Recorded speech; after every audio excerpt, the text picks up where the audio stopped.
Hey guys, Sean here, and welcome to the F1 Word Live and to our usual Sunday stream. We're a little bit later tonight, but we're still going to try and cover as much as we possibly can. Hope you're all okay in chat tonight. It looks like everyone's well and truly up and running for this one. The usuals at the start. You can follow me on social media. Links on Twitter, links to Twitter, Facebook, and Discord are all in the description down below. You can support the stream through Streamlabs or Super Chat, I think it's called, on the YouTube app itself, or you can follow the channel and support it a little bit more longer term on Patreon. Links to all of that are in the description down below as ever. Right, here we go then. So we are going to be talking tonight about the Haas and Williams launch. Yes, I know we covered them last week on the channel, but we've got another opinion on tonight, and we're going to have a little bit of a chat about what we think. And now it's all kind of sunk in what we're expecting. We're also going to be talking about the launches this coming week because there are tons. It is a week. I can't wait. Honestly, I cannot wait. And then, of course, a week tomorrow, which I still can't believe, we're going to have cars on track for the first time in 2018. Legit on track. I cannot wait. It's ridiculous. It really is. I'm so excited. I love this time of year. Everyone full of optimism, and then it all goes wrong. So, yes. Yeah, so we're going to go straight into that one then. I'm going to pull in first off a guy who is going to try and be a little bit more perky this time round. Good evening, John T. Good evening, Sean, and everyone. How are we? Yeah, I'm not bad, thank you. Are you feeling a bit better this week, mate? You seem really down in midweek. Well, a little bit tired after a long day at work, and then us having to do the Williams launch. It was a bit unexpected. It was also great. As I said in midweek, it was really nice of him to supply a link for everyone to watch the stream, wasn't it? It was really nice of him, but yeah. That didn't happen, but that was frustrating, I think, for all of us. And also joining us tonight for a second time on the channel, you've probably seen the links on screen already. You'll know him as Alex Afro. He's a little bit poorly today, so we're just going to call him Alex and try not to make him laugh.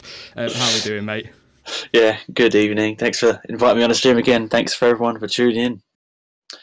Yeah, thank you for coming along again, mate. That's cool.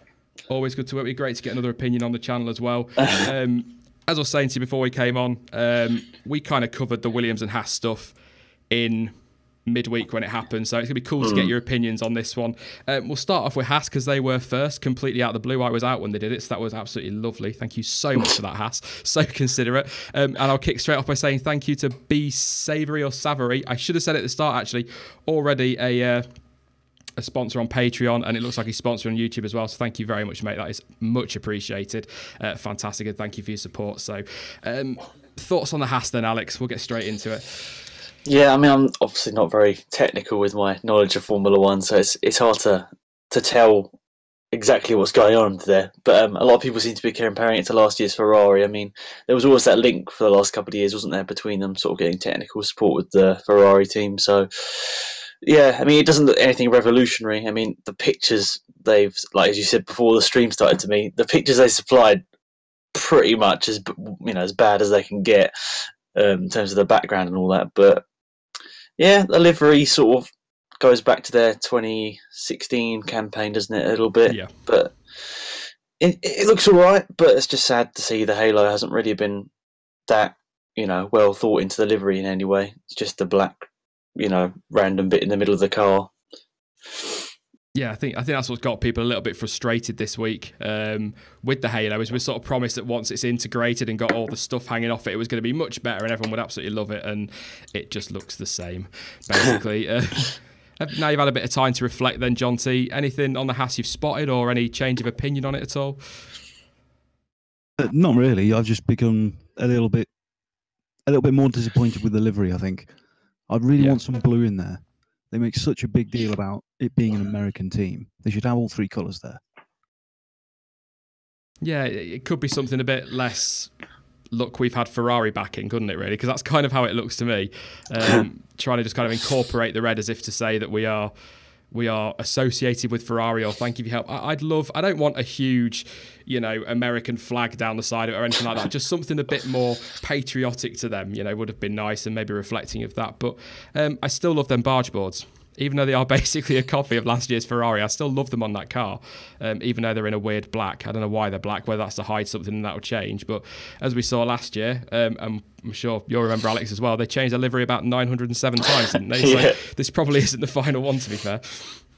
It's weird, isn't it? It's not quite, because I think the 2016 car was pretty much white and red, wasn't it? This one's more of a grey by the look of it. Yeah. I saw them all three side by side, and they're all not quite the same. I just wish they'd like. You want something like Force India had for so many years, that iconic, like the orange and the green. You want them to have something like that just to sort of stand out. But right now, it's just sort of like meh. Seen it a million times.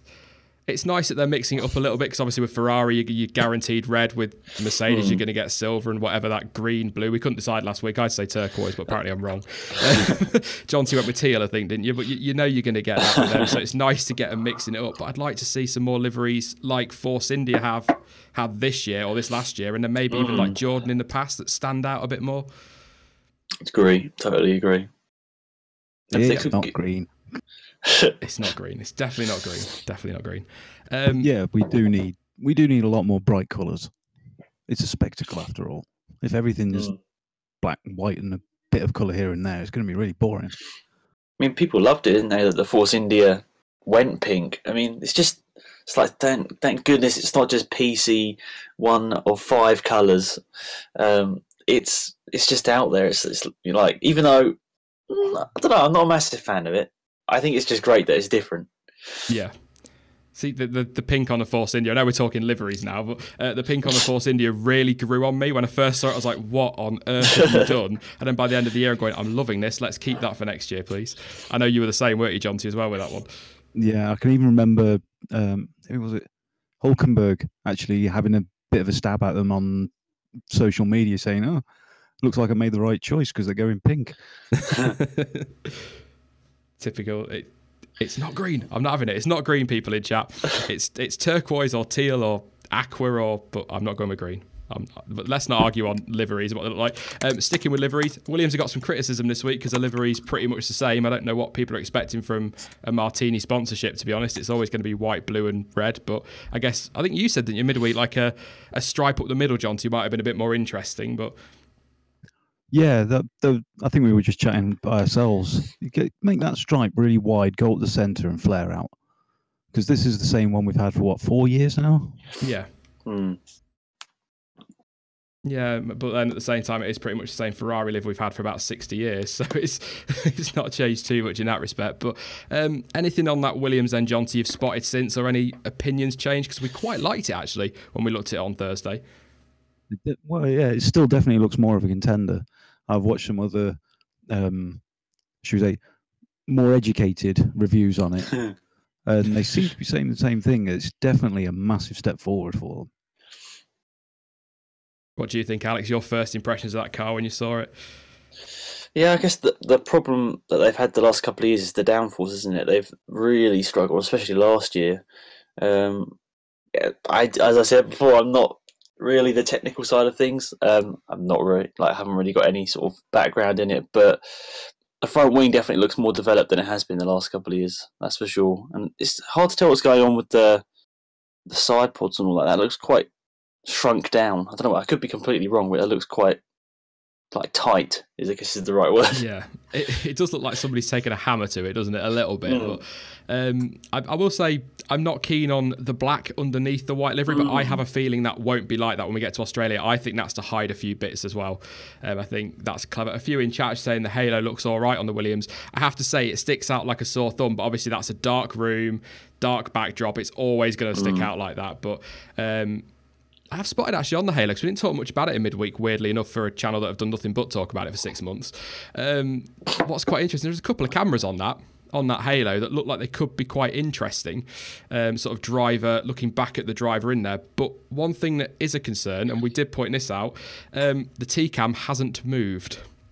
Really? Oh, yeah, God. So we are, as far as we can tell, it hasn't moved. It might have moved up a little bit, or maybe the field of view is different, but I think we're stuck with that awful T-cam shot that we saw on the Ferrari, which I'm not looking forward to. I mean, I suppose, yeah, as you said, the one good thing that could come out of it, obviously apart from driver safety, is that the camera looking back towards the driver could be quite interesting, especially in the night races.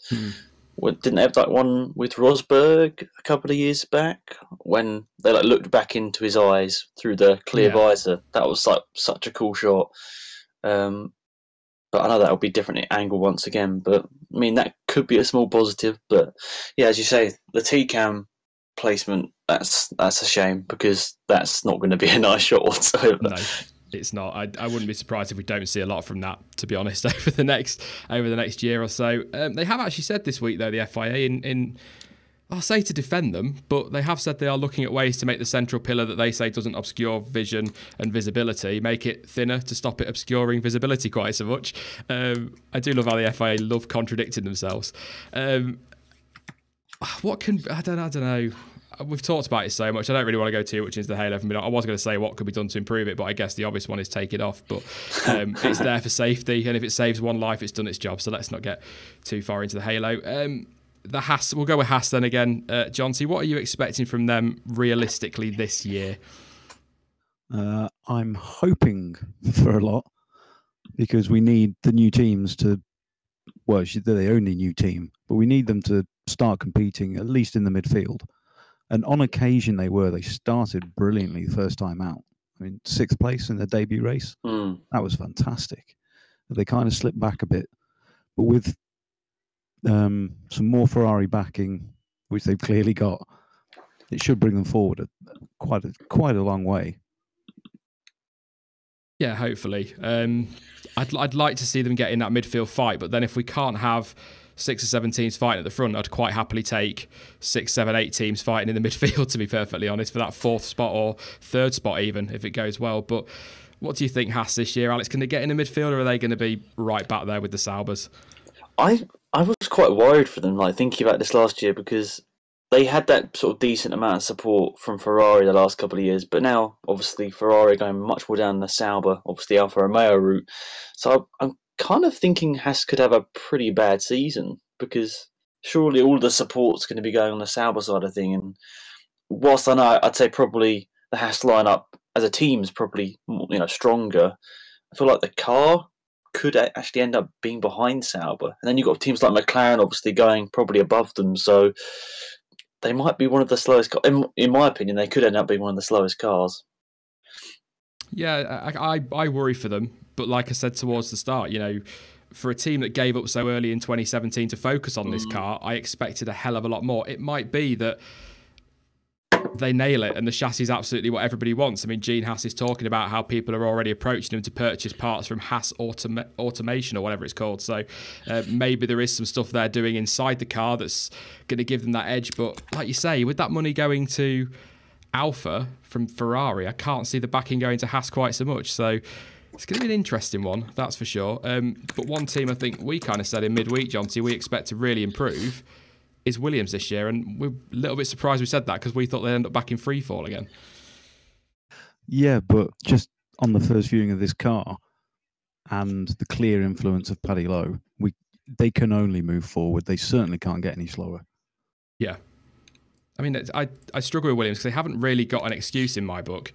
Certainly now they've got Paddy Lowe, they've got the best engine on the grid. You look at what Force India are doing with, let's face it, a fraction of their budget.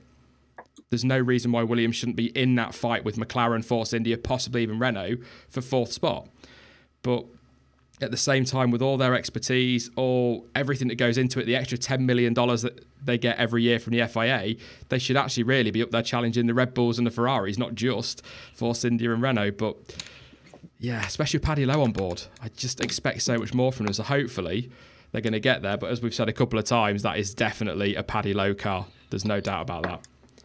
Their problem is the drivers now, isn't it? As you say, they've got everything apart from it. They've got a great team around them. They've got the Mercedes engine.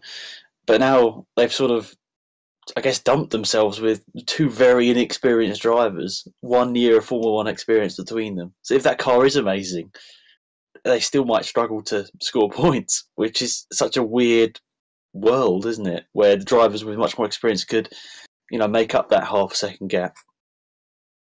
Yeah, they've got Kubica to help develop that car, but when you think about it, like say you've got a year of experience in Lance Stroll, nothing in F1 for Sirotkin, although apparently he's very good at developing a car, which is fair enough. And then you've got Kubica, who's not actually really been competitively doing anything in F1 for a long time now. So really, they've got 3 drivers that don't have a massive amount of recent F1 experience in them. So it's going to be, I think they'll struggle this year. Claire Williams has said, I'm going to come to you on this one first, John T, that Lance Stroll and Sergei Sirotkin are both there solely on merit. Do you believe that for a second? Absolutely not.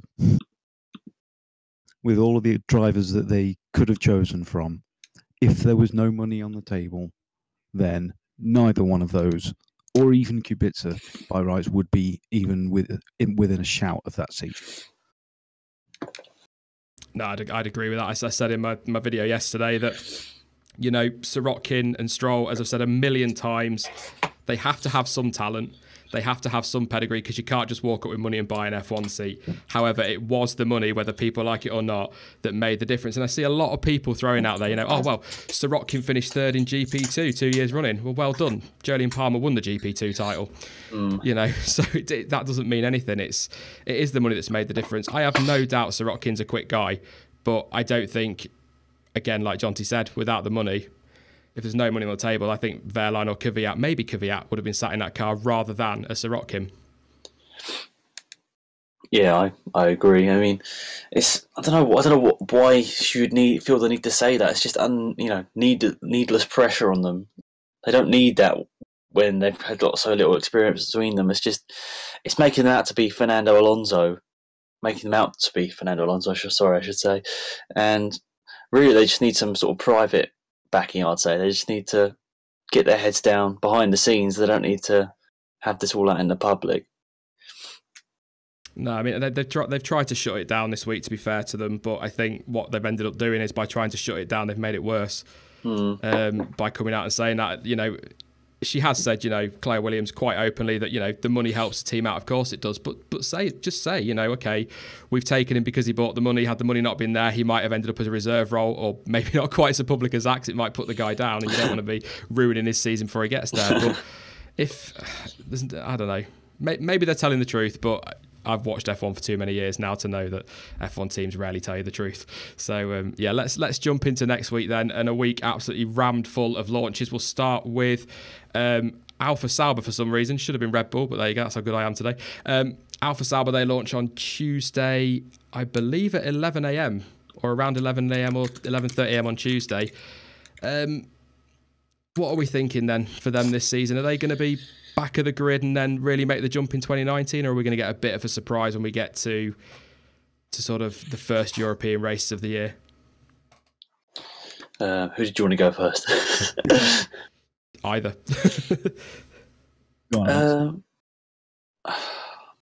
I want them to do it. I feel like I can't see them making up that much of a gap. I mean, I know they had the 2016 power unit for last year. It was 2016 power unit for last year, wasn't it? Yes, it was. Yeah. I know they had that, which surely would have cost them a substantial amount of time, but I can't see them making up that gap. I can't really see them being like near Renault, for example, or I don't know, McLaren, probably not either. So they'll do well to be near someone like Williams, I think, even if they had a bad season. So yeah. Yeah. Go on then, Jonty. Your say on that one. I'm hoping for more for them. They've been around a long time, and they've always been one of those underdog teams that we both like to support. Yeah. And as Alex said, with the current Ferrari engine, it's certainly going to be a big leap. More than some people might think, to be honest, because the jump forward Ferrari themselves made last year in the engine was quite substantial. So that kind of jump in a bottom team is going to be even more. Yeah, I'd agree with that, actually. Yeah, it's a fair point. And they've got Leclerc wringing its neck. Exactly, yeah. I think, to be honest, in terms of the chassis, I don't expect much, because obviously Ferrari didn't make the announcement, or they didn't make the announcement until well into December, weren't we?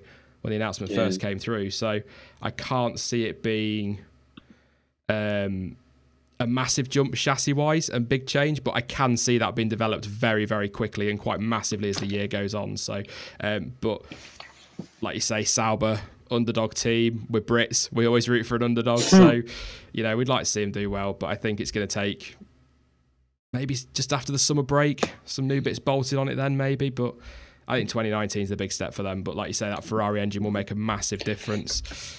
And we've also got to think that unless Honda have pulled something spectacular out of the bag over winter, it's going to be Toro Rosso lagging down the back. Yeah. Well, Honda seem to think they're going to be top 3. They said that, like, I saw they thought that in the first season, and then the second season, and then the third season. Yeah. It's just, not going to happen, is it? Red Bull, they launch tomorrow. I've seen rumours at 8 a.m, but I cannot believe they're going to launch at 8 a.m, possibly 9. I can see that being 9 a.m. on UK time. Some in chat saying 9 a.m. European time, so that is 8 a.m. UK time. I'm going to have to get up. That's terrible. They just don't think these F1 teams. There's just no consideration for anyone that wants to sleep. I'll be up for 3 hours. I'll give you a call. Oh, lovely. Thank you. Red Bull this year, obviously a lot of people hyped and think Max Verstappen is going to be up there fighting for the title. That's got to give Daniel Ricciardo a shot with those people. But could we see them really upsetting the party at the front, or are they just going to be in a whole of the league in 3rd spot? What do you reckon, Jonty? Tricky, but we keep going back to that genius, Mr. Newey. Yeah. They've had a year of playing around with these new aero rules now. He knows what can be done and where. So I think this is the time he's going to be pulling something spectacular out, if he ever is. So there could be a big surprise. I'm very much looking forward to this tomorrow, because I've got a feeling there'll be something on that car where we all look at it and go, what the hell is that? Yeah. I'm going to put Jonty on the spot now, live to nearly 300 people. Are we doing a techie video tomorrow night again, Jonty, on the Red Bull? I have no idea, are we? It's a good answer. I like that. What do you reckon for 2018, Alex? Can you see him challenging at the top, right at the top? Thing is, I don't know whether it's just me wanting it to happen or whether it's actually going to happen, but I kind of feel like they've had a few crappy years, since 2014 in a way.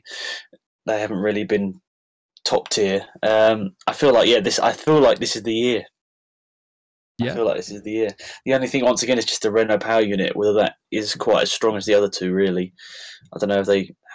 By the end of last year, they seem to be pretty much on par with Ferrari. I don't know, I could be wrong with that, but it's just whether they can both make that gap to Mercedes, really. But yeah, I think so.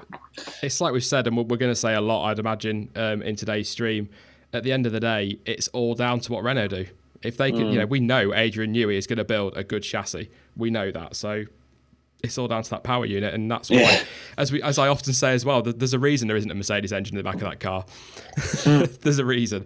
Yeah. There's no point. They know they'd be beaten by it. But I'd like to see him up there. But I think Mercedes and Ferrari are going to be too strong in the drivers, particularly Vettel and Hamilton. But I have got a sneaking suspicion that over the course of the year, and 2 consistently scoring drivers, especially if Raikkonen doesn't turn up again this year, they could make 2nd spot. So it's going to be an interesting one for Red Bull, but I'm very much looking forward to that one tomorrow.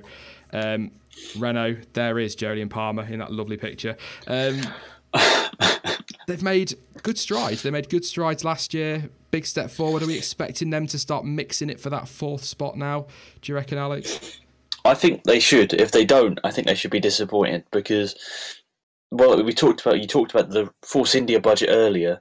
I don't know how many times the budget that Renault have in comparison to Force India, but they should be there. I mean, I think they were pretty close towards the end of last season with a worse engine. So I feel like they'll probably jump Force India, but then they've probably got to worry about McLaren, probably, don't they now?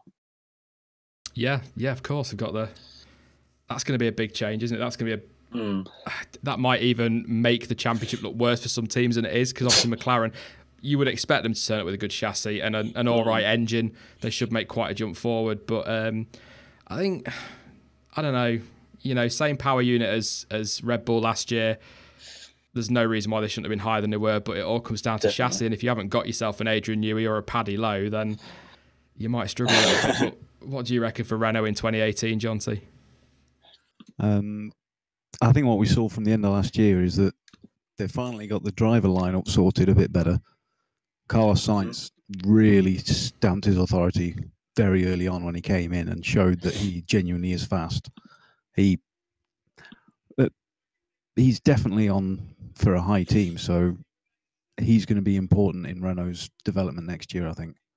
And Hulkenberg is just seems to be Mr. Reliable a lot, same as Ocon. When the car doesn't let him down, but he will always be there or thereabouts. Yeah, I'd agree with that. I think Carlos Sainz will have a good year this year. I can see it coming up definitely. Again, I'll say it again. It's all down to that power unit, isn't it, for Renault? So it's going to be an interesting one. Obviously, that's Red Bull Monday, Alfa Sauber Tuesday, Renault Tuesday as well, and then Thursday, the big two. I guess you could call it Mercedes and Ferrari in one day. That is going to be. I'm really looking forward to that. I really can't wait.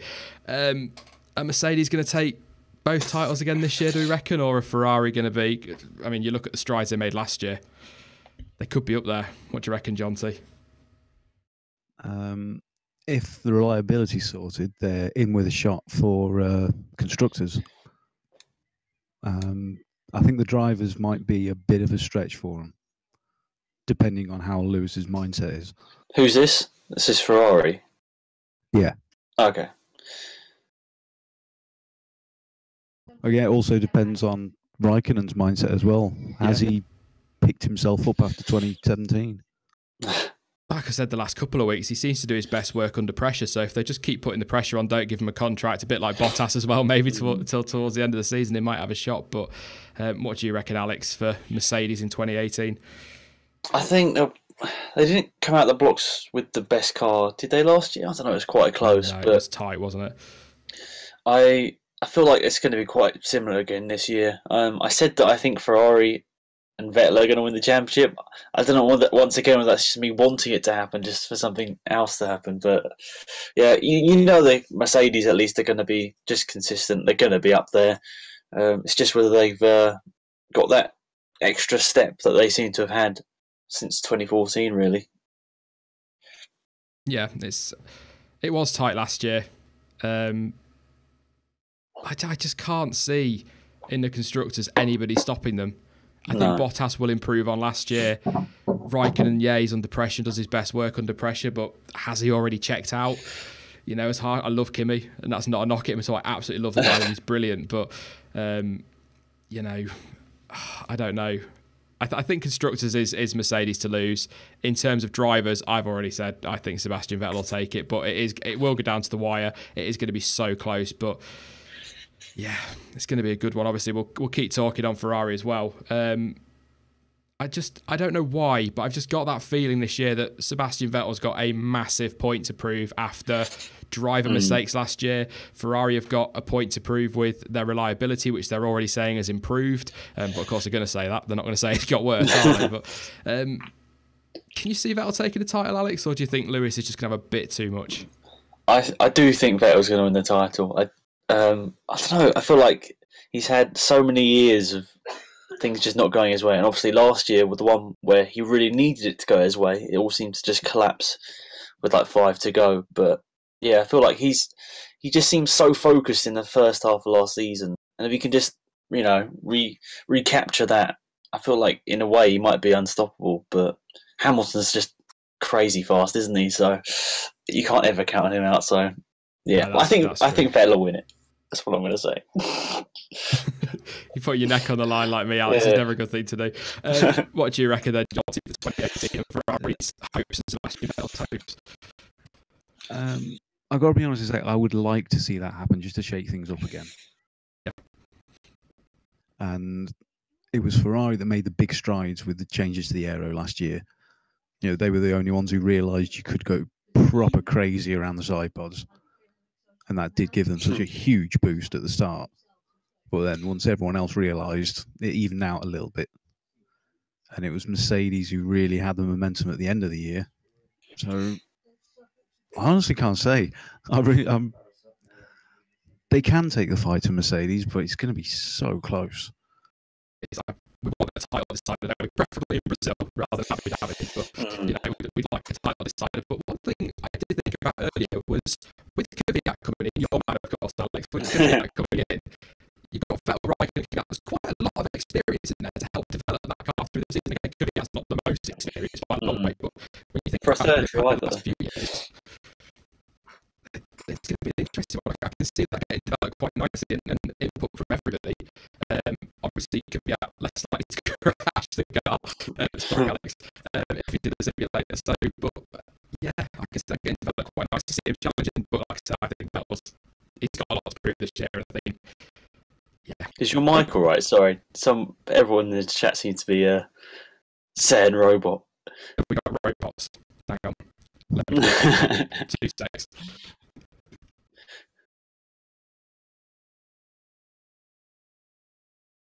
That should be better. Obviously, hopefully, just let me know in the chat if that's okay. Yeah, I've had some Discord issues tonight. We are recording through Discord, so yeah. Do I sound all right to you guys? Yeah, good for me. You do to us. How do we sound to everyone? Is it just Sean or is it everyone? Fine now, Oh, finally. no, Yes, yay. Yeah, sorry, I should pay attention to the chat, but I get on one when I get talking to these streams. Yeah. Everybody's good then, yeah? All 3. Okay, I was just sure. Yeah. Everyone donate $1 so Sean can get a better mic. I've actually got a good mic, but if you want to donate $1 anyway, that's absolutely fine. I don't mind that at all. Yeah, I had some Discord issues before we came on. My Discord server completely closed off to me and only me. So, yeah. Wow. Nice, isn't it? My own server. But I will keep an eye on chat just in case anything kicks off again. Yeah, we'll jump on from Ferrari then. McLaren, we've touched on it a little bit. Should make a big jump forward this year with that Renault engine.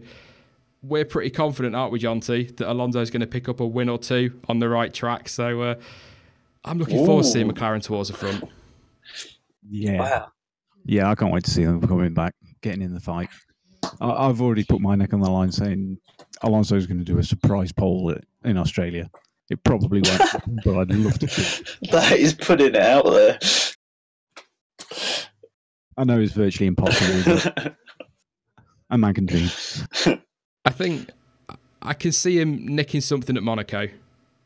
I think that's probably his best shot, especially if you think he's up against the Red Bulls as well with the same power unit. But I would love nothing more than McLaren to turn up in Australia and McLaren and Red Bull go for the title fight with Mercedes and Ferrari falling back. And that's not a knock at anybody at Mercedes or Ferrari, but we want something different at the front, and that's what we're going to get now. So, Stoffel Van Dorn. Front 2 rows, orange and blue. Oh, brilliant, wouldn't it? That would be absolutely brilliant. Yeah, Stoffel Van Dorn then. I've said a lot. The jury's out on him. I think it'd be harsh to judge him on last year with the car he had and the reliability issues he had. But despite that, it's still a big year for him, isn't it, Alex? He's got to prove himself this year. Yeah. He was really weird last year, I found, because you'd get to one race and then he's matching Alonso or even maybe a bit quicker than Alonso. Then the next race he ends up like over a second behind him. Like, this, like, okay, it makes sense because Alonso's held like 15 years in Formula One, but it's just the inconsistency that he needs to sort out, I'd say. Like, obviously, not a dig at him, he's obviously an incredible driver, but it's just, you need that consistency in Formula One, especially with a team that was struggling to score last year, don't you? That he always needs to be on his game, and unfortunately, last year there were just some tracks where just didn't work at all. But yeah, I feel like he's got him in it. Got it in him. I feel obviously he might not ever be a Fernando Alonso, but I feel like he's good enough for Formula One. But as you say, he needs to have a good enough season this year. Otherwise, he's going to be risking himself a job. Yeah, I mean he's pretty much dominated every series that he's been in leading up to F1. So, I mean he's definitely got something. I've always highly rated him. But I think this is his year. He's got to get it right this year. I mean, he's got a tough teammate to beat, to be fair to him. Probably in terms of all-round driver, ready for this one, probably the best on the grid in Fernando Alonso in terms of all-round.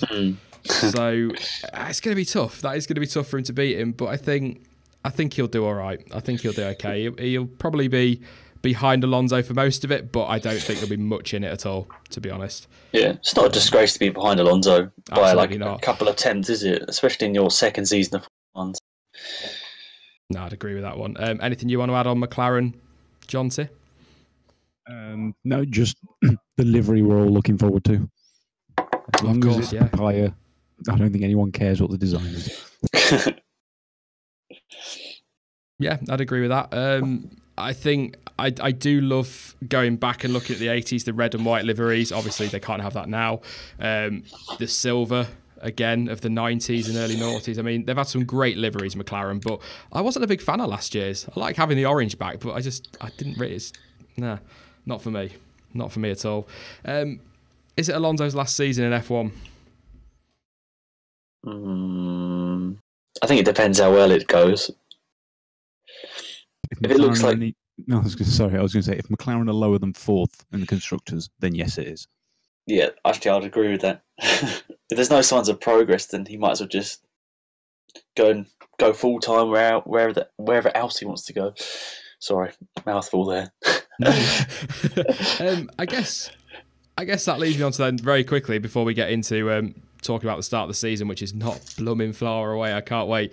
But if he goes, who fills that seat? You know, we've got Daniel Ricciardo out of contract. I know Kimi Räikkönen said that if Ferrari don't renew his contract, he'll leave, but he could be an option rather than putting more inexperience in that car. There's quite a few, even possibly a one Lewis Hamilton. Didn't go down well when I said that he might go back to McLaren the other week. But, you know, it's possible. There's quite a few good drivers coming up out of contract. And if Alonso does decide to go, he's already thinking about WEC for next year. You know, there's some good drivers that could fill that seat. Could you see Lewis Hamilton back at McLaren, Alex, at all? Or am I just being crazy? I think it would be a perfect fairy tale ending, wouldn't it? I mean, assuming it would be the end, or a new challenge at least, a bit like what Alonso wanted in the first place.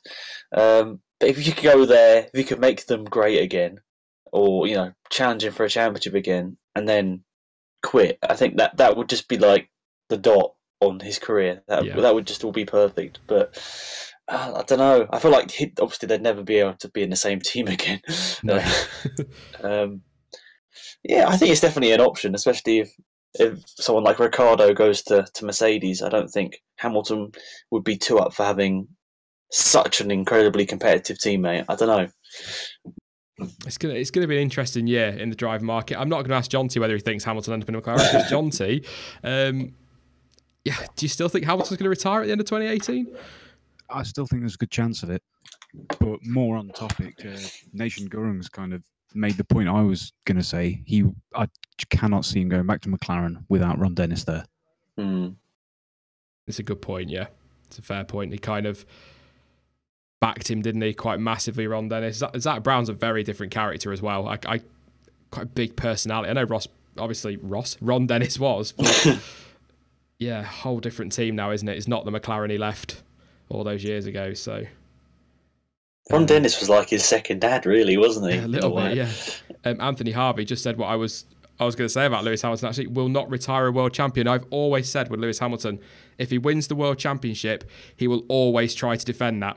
Unless he gets to like 50, 60 years old, and then probably not, obviously. But, you know, if he doesn't win a title, I think that's when he'll go. A lot of drivers want to go out on the top, but he just doesn't strike me as that kind of driver. So I just think if he wins a title, he'll stay until he doesn't have it anymore and then go. But at the same time, I don't see him staying past 2020 either. So that's a personal one. Just quickly, for anybody interested, just go over those launches again. You've got Red Bull tomorrow, 8 a.m. UK time, apparently. Don't quote me on that. That might not be true, but if that is true, then I need to set an alarm. You've got Alfa Sauber on Tuesday morning, Renault, I believe, in the afternoon, as far as I'm aware. And then, of course, you've got Mercedes and Ferrari launching on Thursday, McLaren on Friday. And then it's pre-season testing a week tomorrow. Cars on track. I can't wait. Seriously. That's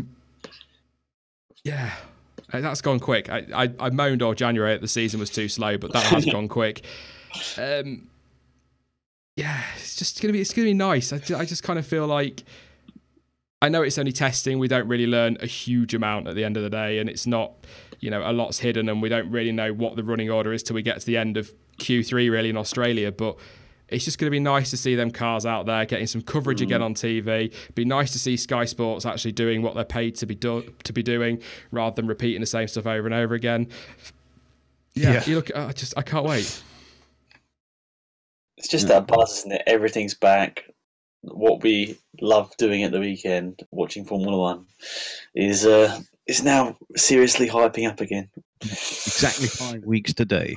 Is that Australia, 5 weeks today? Yep, 35 days. Wow, that means I'm another year older in under 5 weeks. That's terrible. I think someone just said in the comment, Poochie Head, sandbagging returns. That's exactly what it is. I mean, last year, Ferrari pulled some great sandbagging out of the bag. That's a lot of bags. in the Spain test, obviously. But yeah, on that, I tell you one team I can see certainly pulling a lot of sandbagging. McLaren. Yeah. If that Renault power unit's good, I can see McLaren pulling a lot of tricks to try and make out they're as bad as they were before. I would be. I bet you would be as well. Yeah, absolutely. I don't know. I worry a little bit that we're over-egging McLaren a little bit, but I think it's the idea they're going to have... I'm going to say the third... I'm in a good mood today, so I'm going to say the third best engine. Usually I'd say the second worst. But the third best engine on the grid, it's... They can't not make some kind of jump forward, even though I would love to see Force India keep fourth. And that Renault's sort of generally been getting better the last couple of years, isn't it? It was quite far off a couple of years back, like 2015, I think it was 2015 when they were really struggling with it. And then ever since, it sort of slowly got better and better. And I'd say by the end of last year, they probably weren't that far off the back of Ferrari in terms of grunt. No, I think you probably actually... I got the feeling there with Ferrari, they backed off quite a bit towards the end of last season. Yeah. I don't think when we got to Abu Dhabi they were that far off Mercedes. I think that they were done for the year at that point. But yeah, I can't wait. We're going to jump into Q&A because I'm just going to sit here for the next half an hour otherwise going, I can't wait. We sat here till Australia doing it. We'll jump straight into Q&A. Pop your questions in the chat as ever and we'll answer as many as we can. I'd love to sit here and say we'll keep it to 20 minutes, but that's not happened in, 3 months of doing these streams, Jonty? So, yeah, we'll try our best. So, we'll answer as many as we can. If not, Kubica's has crashed in 2011. Would he have won a World Drivers' Championship? Ask Crazy Stuff. He was on the way to Ferrari, wasn't he? Or it looked like he was, so possibly. Yeah, I think he would have been in the seat that Kimi's currently occupying. Yeah, it's so weird. Think about which moves would and wouldn't have happened if Kubica was still here. It is quite weird. I love doing stuff like that. It's going back through history, going, what if this had have happened and that hadn't have happened? It does throw up some quite interesting stuff.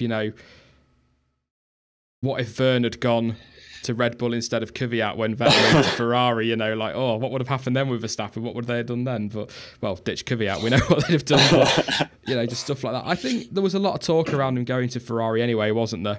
Yeah. My only argument would be if Alonso couldn't win a World Championship in a Ferrari, could Kubica have done it? It's so tough because you never really knew how good that BMW was when he was actually battling for the championship. It was quite a tough one, wasn't it? Because obviously, were they the only people with that engine? And then they were so up and down in that season as well. I don't know. I think he would have challenged Alonso.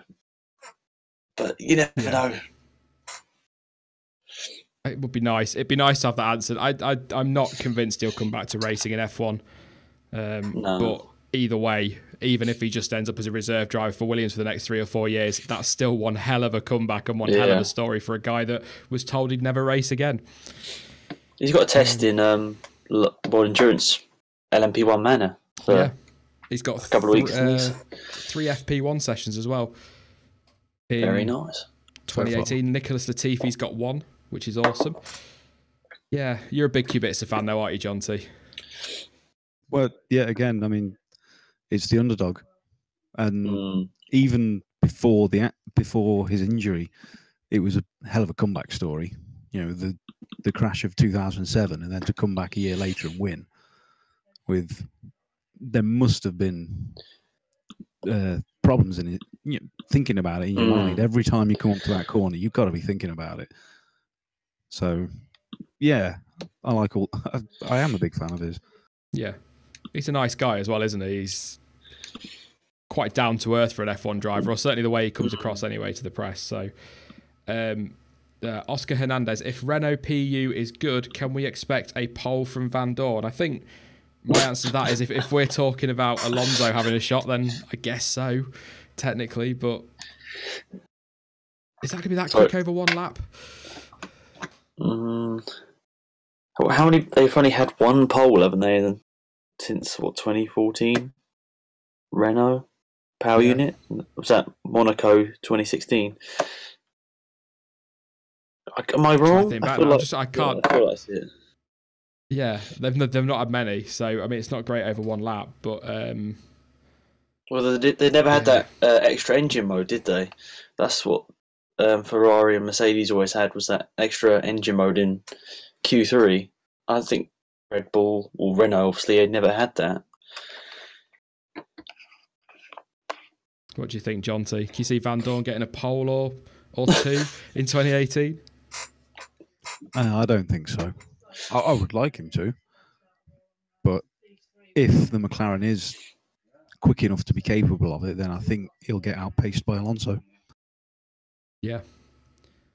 Like I said earlier, it's a hell of a teammate, isn't he? He really is. So, Stefan asks, would Jules have gotten the Ferrari seat if he wasn't killed? Yeah, 100%. I used to write a blog. I wrote two. And one of those I predicted, it was years ago. I can't find it. I really want to find it to show you, but I predicted that Vettel and Bianchi would be in the Ferrari in 2015. That was my prediction. However, I did also predict that Adrian Newey and Christian Horner would be at Ferrari as well, that they'd have raided Red Bull, but that didn't quite work out. But there's no doubt to me, and it's not just because he's no longer with us, because it's easy to say that, but I have no doubt he would have been in that Ferrari one day. Yeah, I have to agree.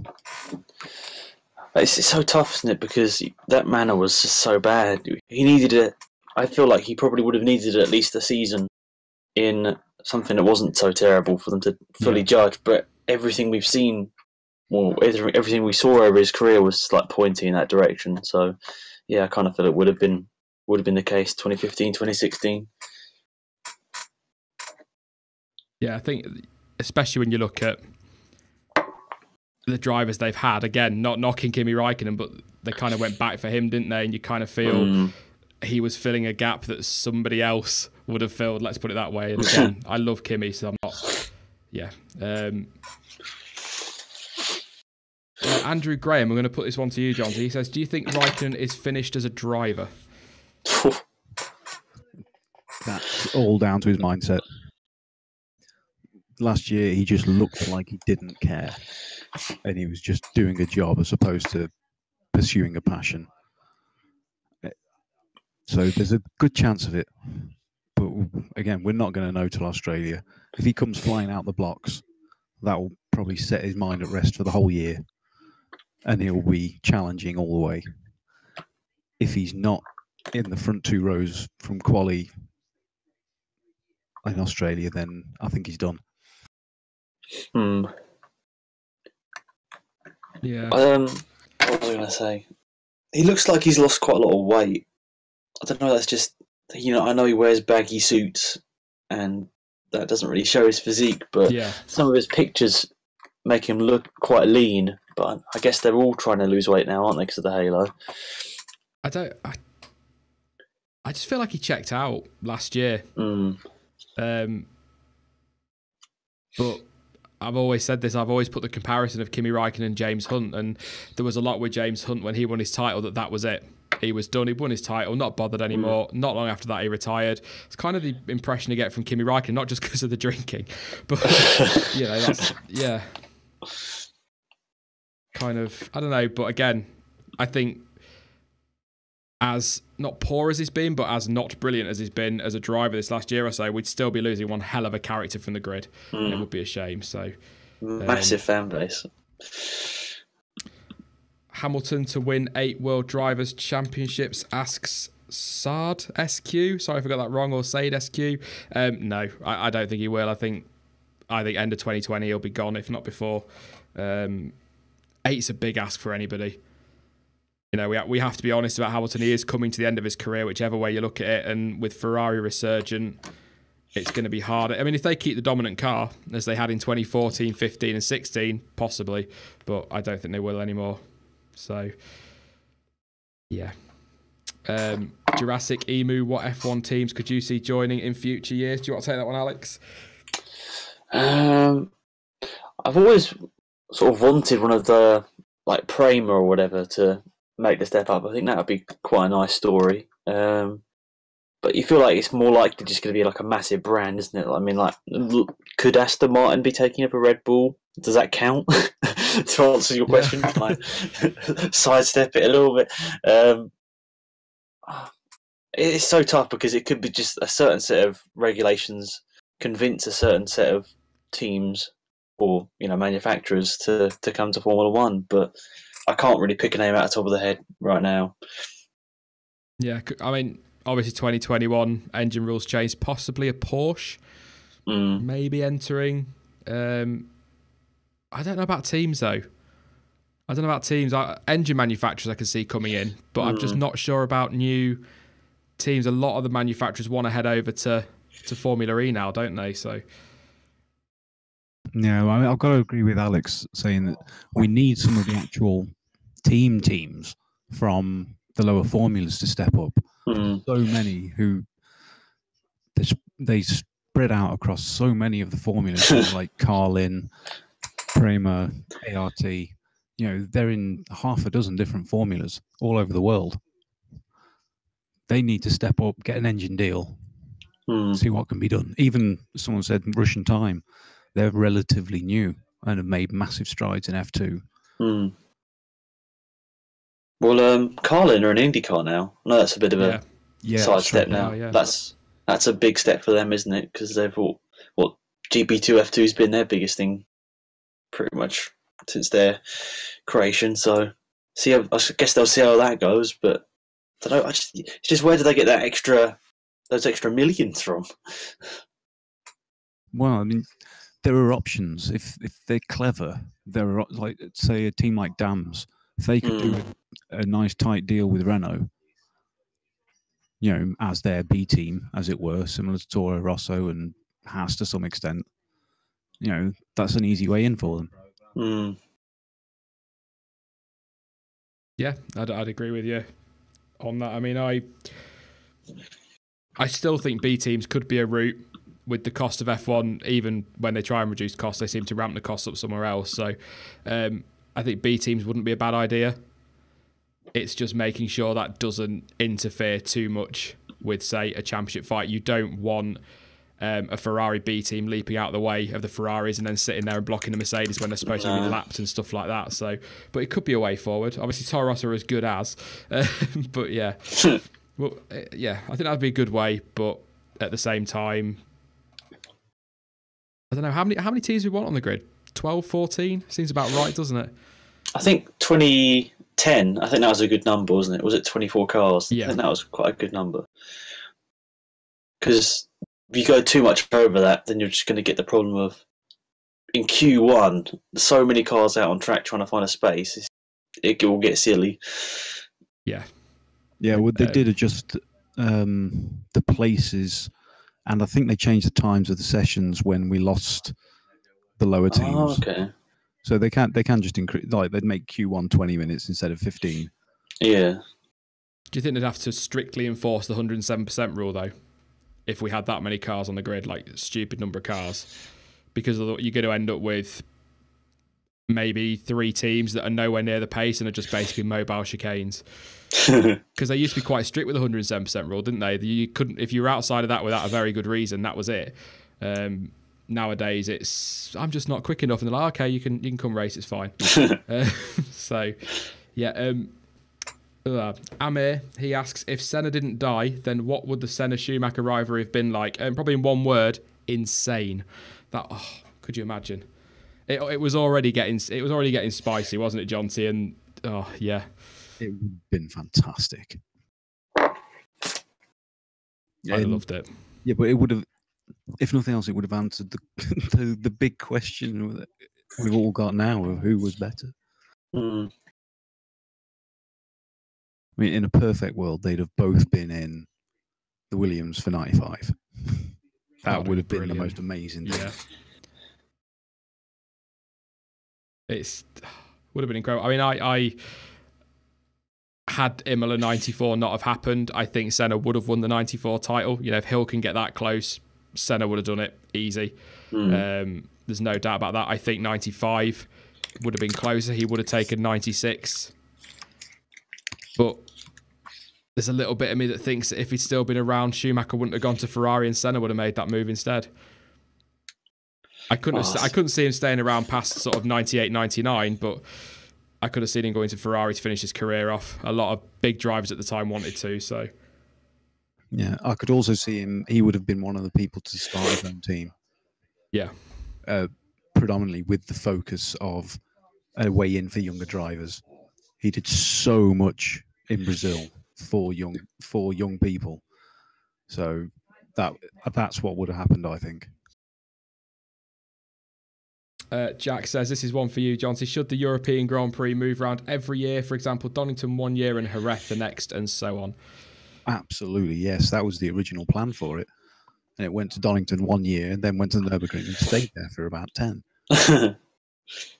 But I would also add others into that. There would be an Asian and an American using the other tracks there, because there's plenty of them. It's a good chance to get a second Grand Prix in some countries, isn't it? And take it around a little bit more. I'd love to see him back around Donington. I really would. And maybe even Brands Hatch would be nice to see. Yeah, I mean, Donington, it's not my favourite overall track, but Redgate, Hollywood, through the Craners and the old hairpin is my favourite sequence of corners. And it should be everyone's. I'm sorry, it really should. It's just epic. Because it's so steep downhill. It's all on who's got the guts. Yeah. Where do you think the title may be decided? Asks Oscar Hernandez. I'm hoping Abu Dhabi. I want a full season this year, please. That would be absolutely great. If not, it's got to be getting that way. I can't see it being wrapped up too much earlier than that. Maybe Brazil. The way it's sort of laid out, as long as two cars are pretty similar, it's pretty much got to be the last couple of rounds, isn't it, really? The way the points system is nowadays. Yeah, I'd like to see it wrapped up in Brazil so I don't have to watch Abu Dhabi. Yeah. Oh, it's terrible last year. It's not a great track, Abu Dhabi, like we say about quite a few of them. Stunning backdrop, but just not really a great track. But hopefully they'll make some improvements. They are tweaking it this year. I think they're tweaking the wrong bit of it, but they are tweaking it. Gibbo, who is faster, Hamilton or Leclerc? That's Hamilton at the minute. If there's any doubt about that one.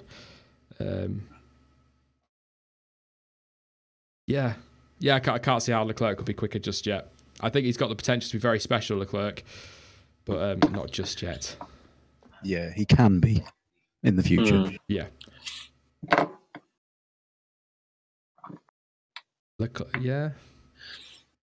Hamilton and Leclerc, good teammates for the future, maybe, but I think it's too tight to Ferrari, I think. Unless Hamilton goes to Ferrari. Hey, let's put that in there. Why not? Adding to that, Verstappen or Leclerc. Verstappen. The problem is Leclerc's a rookie, we don't know. As I said earlier, Jolyon Palmer was pretty decent in GP2. Van Dorn dominated. We haven't seen much from him yet. So Leclerc could, I don't think he will, but he could turn up and actually not be that great. But what do you reckon, actually? I'll put a question, because I put it in the news roundup yesterday. All this talk of Ross Brawn, he wants to bring in a league table for Grand Prix. So you have your 20 or 25 races, whatever Liberty Media want, and then you have 3 or 4 races on effective standby that want to host a Grand Prix, and then the Grand Prix that are on a calendar that don't perform very well get relegated. Yes, he said relegated. And the new ones get put in. That's just another bloody gimmick, isn't it? It's... Why? It's a gimmick. Weird. Go on, Alex. Sorry. Oh, no, I was just going to say it's weird. No, it's a gimmick, but it could be a useful gimmick. It depends on what the league runs on. If it's done on track overtakes in pure racing, without yellows and safety cars and what have you, it could do us all a favour, because there's 3 or 4 races that would be gone straight away. Oh yeah, but I'm not going to pretend that I'm sat in some FIA meeting to get to know it all, but I can pretty much guarantee what the decision will be based on, and it'll be what brings in the most money, which means you're never going to lose your Monacos, and you're going to end up losing some pretty decent tracks, because there are some on the calendar that just don't bring in the money, but give us some belting races. And I just don't see it working. I don't know. That's the thing. They haven't given us enough information about it yet. If we knew what it was working on, then we could make a judgment. And I really hope they do bring it in, and then it's done purely on track overtakes. So we'd lose Russia, like you say, lose Monaco, Russia, Monaco, Abu Dhabi, probably Hungary. I think they're the ones I put in the comment on the video. Yeah. But would we mind? It also depends on what tracks they've got ready to step in. Like Turkey, that's such a good track. Yes. Nürburgring, bring that back. Yeah. That's in talks to come back. That needs to be back on the calendar. Yeah, it really does. I know India's probably never going to happen again, but that was a fantastic track as well. So, Bob Roberts, my favourite person this week, Imola. Imola every week. Maybe one week I won't talk about Imola. It would surprise everybody. Wasn't there like talk that was going to come back? I thought there was like a contract in place that was going to hold a Grand Prix again, and then nothing happened. There was something, wasn't there? There was something been negotiated around Monza, and then all of a sudden Imola started posturing, going, "Well, we'll take it. You don't want it," and Monza signed up pretty quickly. Just Sepang, Malaysia, yeah, of course. I'm gonna miss that track. That was a great track. Yeah, but someone's been asking in the comments, are we going to miss Sepang? Short answer, yes. Yes, 100%. And the weather, like from year to year, some crazy conditions. Like, was it Vettel 09 where he like spun and then just got out of the car and started crying? Was that one? I can't remember. I try to think. The monsoon conditions that it had from year to year, just you don't get anything like it, do you? Anywhere else in the world? What was it Murray Walker said? When it rains in Malaysia, it doesn't come down by the bucket full, it comes down by the ocean full. What a legend that guy was. Absolutely brilliant. Actually, somebody in my comment section the other day said, why not just have the normal race around Spa and then a few weeks later do Spa backwards? Could you imagine the chaos? Oh my God. It'd be insane. Absolutely insane. Definitely a no, but it would just be... I'm trying to picture in my head what would happen with cars coming straight and going down Radion. They'd lift off, surely, wouldn't they? Like if you went down Eau Rouge. I think 20 would go in. I'm pretty confident 20 wouldn't come out. I saw a video of someone going down Radion on a skateboard, and they hit about 35 miles an hour. Oh my God. Ryan Harris, what was your reaction when Lewis won the championship in 2008? I'll be honest, I was very mixed. As a Brit, I was kind of happy to see a Brit win it, but I was devastated for Massa. Not because I'm particularly a huge Massa fan, but just the way he lost it. You know, he'd basically been told on the radio, hadn't he? He was world champion. The crowd were going crazy, his home race, and then, snatched from him. But I said last week, he held himself so well. He came out of that with such great dignity. He really did. Some drivers would come out kicking off, wouldn't they? And he just didn't. Just makes you respect someone so much more, doesn't it, when they accept it gracefully? Maybe I'm going to say something quite controversial and upset somebody, but I kind of feel Lewis Hamilton deserved the title in 2007, but I don't think he deserved it as much as Massa in 2008. So I guess in a way justice was done because Hamilton got the title he deserved a year late, but Massa didn't. Yeah, he never got it, did he? And then of course a year later he had his accident, or not even a year, and that was kind of that for his career, which is sad. Oh, well, that's depressed everybody. Vettel or Verstappen, asks Joy101. In the same car. Yeah, anybody want that? I'd rather not. I feel like Verstappen's more entertaining to watch, but that doesn't really answer your question. I like the way you're kind of sort of dodging that one quite nicely, Alex. I prefer to watch Verstappen. I think Vettel's faster at the moment, but I'd prefer to watch Verstappen. Vettel's probably just slightly lesser, not being rude, but slightly less erratic than Verstappen can be sometimes in wheel to wheel, which probably makes him overall the more moulded driver right now.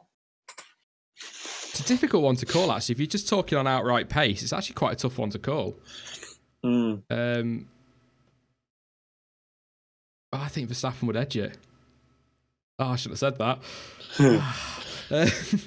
No, I just... If we're talking on just pace, I think he's quicker. But like you said, in terms of as an all-round, I think Vettel is pretty much spot on. And we'll probably edge it in, say, race trim. But, yeah. Be an interesting one. I suppose you could look at some of the results. I mean, Vettel's last year at Red Bull. Yeah. Yeah. You know, a result against Ricciardo. And then last year, if you take the DNFs out of the equation...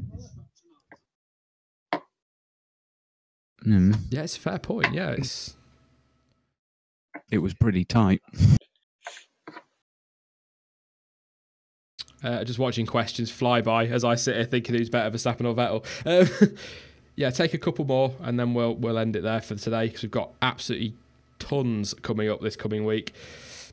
A few saying Verstappen will be quicker. The real So Lish. Okay. Who will get his first World Drivers' Championship first? Verstappen, Ocon, or Leclerc? Gionti. I'll have to say Verstappen just because he's those few steps further up the ladder to the car he needs for it.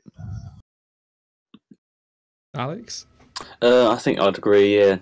Verstappen's in a top 3 car right now, isn't he? Leclerc's in his first season. And Ocon probably needs a few more people to leave Formula 1 before he gets that Mercedes. Or one person. So, yeah, probably Verstappen. Yeah, looking at it now, you'd have to say Verstappen, but maybe in a year's time, if, say, Lewis Hamilton retires or Mercedes decide not to take Bottas on another year, Ocon makes the move to Mercedes, Red Bull end up with a Honda engine that's still terrible, Leclerc goes to Ferrari, it might end up swapping around again. But, yeah, as of right now, I would say Verstappen, but we shall see. We shall see. I just saw one, I've just missed it. Games Donovan and a couple of others asking as well. Hulk podium predictions. Are we going to get a podium for Hulkenberg in 2018? He's well deserving of it, isn't he, Alex?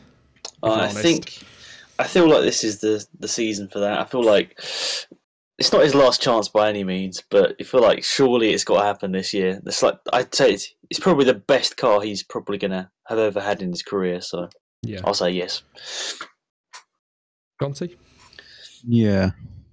Yeah, it's got to happen, hasn't it? Surely. Let's have another silly prediction, or a hope more than anything. Oh, I can get my pen. I think crazy turn 3 in Russia, taking a few people out, which gives him the chance. Okay. Time before. What? Let's play devil's advocate. You know I like to do this a little bit too much. But let's say Sainz gets a couple of podiums in 2018. Is Hulkenberg done with Renault? Does it change how we look at him? Or are we just going to always see him as another Heidfeld who just was never quite there? I don't know. I feel like he's probably... Obviously, we've never seen them race against each other, but I'd say probably Hulkenberg's better than Heidfeld. But yeah. I don't know. As you say, if Sainz gets a podium or two, Hulkenberg still doesn't. It's like you've got to start looking at him in a different way. Yeah. He needs one. I'd love to see him get one. I think he's... I don't know. He's just another one of those drivers for me that... how can I word this? Nearly right place, wrong time. When you look at some of the talent that's come through since he arrived in the sport, just a little bit better. But I do like him. He's a nice guy, a good guy, and he's quite funny as well. So, Anthony Bilb, I hope I said that right. Pecking order for 2018. Kind of covered that earlier, didn't we? I think your top 3 will be pretty much the same as last year. I'm still going to say Vettel for the title, Mercedes for the constructors. So it will be closer. There's no doubt at all. It'll be closer between all 3 of them. But Yeah, Nicholas886. Kvyat back in F1. Go on then, Alex. That's all you. I feel like he might end up at Haas or Alfa Romeo in 2019. A bit like what Gutierrez did. Do a year as a test driver at Ferrari. And if he does well enough or gets enough money, I feel like he'll end up there. Yeah. I think it's, yeah, I can see that, if Magnussen doesn't step up, he develops. I think it's he's in the right place. I keep saying it. He's in the right place. Chance to clear his head, start again. Great team to develop at. I hope so. He's a good guy. I know he gets a lot of stick, and I've made my jokes about him, but I don't know, the kick he got from Red Bull, I think that's going to hurt anybody, hit them quite hard and affect them, but yeah.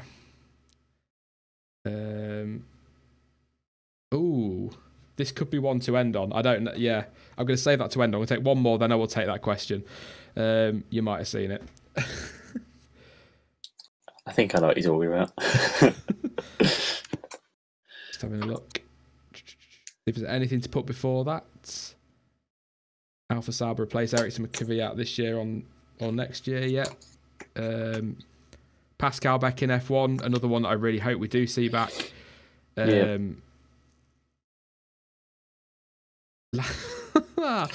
Ricky Fox, Lance Stroll to win world title. That Williams would have to be a lot faster. I like the way you said that. If he was still in Formula 3, yes. Oh, Jonty. Okay, we'll go with this one. Then I'm going to go back to the one that I picked for the final question. This is Mr. 2RE. Which drivers will have their last season this year? You can start with that one, Jonty. Yeah, high chance of Hamilton and Raikkonen, and there's an outside chance of Alonso as well. Yeah. Could be Ericsson's. I know that's not through choice, but it could be Ericsson's last season. And who knows? I mean, if Honda buy out Toro Rosso, like some people said, maybe it could be Gasly's and Hartley's last season. Yeah, true. Yeah. Still talk of that one. Yeah, if Honda buy out Toro Rosso, then fairly or unfairly, you could see that as a nice, easy seat for a Japanese driver to get into. Fukizumi. Yeah. Matsushita, maybe. But I think Fukuzumi is probably more likely. But yeah, there's so many good drivers in Super Formula as well. I mean, maybe they'd look over there. One driver I'll throw in the hat as well for last season, Kevin Magnussen. Possibly, again, another guy I like, but he's not F1 material. Right, we're going to finish this one from Jack. If Toro Rosso are outscoring Red Bull mid-season, would they swap the drivers? Ooh. I thought you'd like that one, Jonty. That's a great question. I feel like just because Red Bull are the way they are, they would do it. Probably, yeah. You have to think that the people who still have their finger in control at the top would try it. I don't think it would stick. I don't think they'd get it to come off, but they would certainly try. I think part of it, I don't know why I went so high pitch there, but I think part of it possibly down to Daniel Ricciardo. I can't ever see them replacing Verstappen. They'll do everything to keep him there and build that team around him. But if Ricciardo's not signed up by mid-season and Gasly's, 2 points off the top of the World Championship in the Toro Rosso, just playing devil's advocate, and Daniel Ricciardo's picked up 6 points, possibly. I mean, like you say, Alex, it's the way they work, so there's no reason why not. I don't think Verstappen will ever get replaced at that team unless he decides to leave. Yeah, that's one to think on, actually. Yeah, but we'll leave it there because we are back on Wednesday with more Q&A and probably talking about the cars that have been launched because I just can't wait for next week. It's absolutely ridiculous. Thank you for joining me today, Alex. It's awesome to have you on. Hopefully we can get you on again in the future. Yeah, that's fine. Appreciate it. I saw a few people follow me on Twitter and I'm sure a few on YouTube as well. So I appreciate that. Thank you for subscribing to my channel and inviting me. I appreciate it. Once again, your channel's doing awesome. It's ridiculous, but I love it. And everyone's great over here, or the vast majority. But yeah, it's great to have you on, mate. And as ever, John T, thank you for joining me. And I'm pretty sure this won't be the last time I talk to you over the next few days. I think there's going to be a lot to talk about. Yeah, I think we're going to be pretty busy the next few evenings. I think we are, yeah. Thanks, hope you feel better soon, Alex. Thank you. Yep, I'll leave it there with you two then. I'll talk to you in a minute then before you disappear, but I'll sign off from here. But thank you again, guys. Yep, sure. Bye. See you. Thanks once again to Alex and John T. As we just said there is so much coming up next week. We're going to do as much as we can. Videos, live stream Wednesday. We're going to be covering the launches all we can as well. It'd be nice if a couple of teams threw us a link to a launch so we could actually properly watch it. Thanks again, Williams, for not doing that. But yeah, it's going to be a fantastic week. And of course, a week tomorrow, we are pre-season testing as well. So we will preview all of that in next Sunday's stream properly. And then I think we're into pretty much season preview, so it's getting a little bit close now. Can't wait. I'm sure you're all the same. It's been a long old winter. As ever, you can follow me on social media. Links to Twitter, Facebook and Discord are all in the description. If you're still watching and you've enjoyed what you've watched tonight, sorry for the technical hiccup halfway through. Please do subscribe to the channel. Thank you to everyone who has subscribed. I can't read that one, sorry, but there's Steve, Connor, Andre, Artist, Dave, Be Savoury, of course, as a sponsor. Thank you for that again. Force03, David, Robin, Sovan, Ronnie, Coma, I don't know, and the Scotch guy.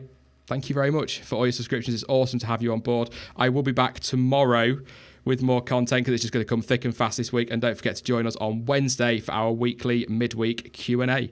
But as ever, thank you for watching. I've been Sean. This has been the F1 Word. And until next time, goodbye.